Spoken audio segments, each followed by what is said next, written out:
ادھار واپسی سے بچنے کے لیے خاتون نے اپنی ہی موت کا ڈرامہ رچا دیا۔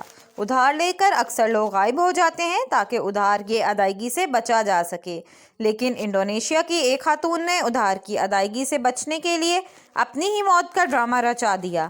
غیر ملکی میڈیا رپورٹس کے مطابق لیزا نامی ایک خاتون نے کمیٹی کے نام پر $364 کی رقم ادھار لے رکھی تھی، تاہم کمیٹی کے گروپ اراکین کی جانب سے بار بار رقم کے مطالبے پر لیزا نے 20 نومبر کو رقم کی ادائیگی کا وعدہ کر لیا۔ مقررہ تاریخ پر جب لیزا رقم کا بندوبست نہ کر سکی تو اس نے پہلے اپنے قرض کی تاریخ میں توسیع مانگی، جس پر اسے گروپ اراکین نے 6 دسمبر تک کا مزید وقت دے دیا۔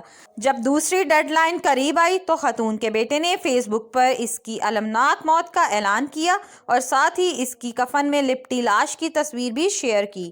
لیزا کے بیٹے نے فیس بک پر اپنی ماں کی میت کی تصاویر شیئر کرتے ہوئے لکھا کہ ان کا افسوسناک روڈ ایکسیڈنٹ میں انتقال ہو گیا ہے۔ لیزا کی موت کی خبر سن کر کمیٹی کے گروپ ممبرز کو بہت دکھ ہوا، لیکن پھر وہ اس بات پر شک میں مبتلا ہو گئے کہ اس کے بیٹے نے تدفین کے لیے جس مقام کا اعلان کیا ہے وہ ان کے گھر سے کافی دور تھی۔ معاملے کی چھان بین کرنے پر معلوم ہوا کہ انہوں نے پیسے واپس نہ کرنے کے لیے ڈرامہ رچایا ہے۔ پلیز ہماری ویڈیوز کو لائک کیجیے گا، چینل سبسکرائب کیجیے گا اور بیل آئیکن کو کلک کرنا مت بھولیے گا تاکہ مزید معلومات کا سلسلہ آپ تک جاری رہے۔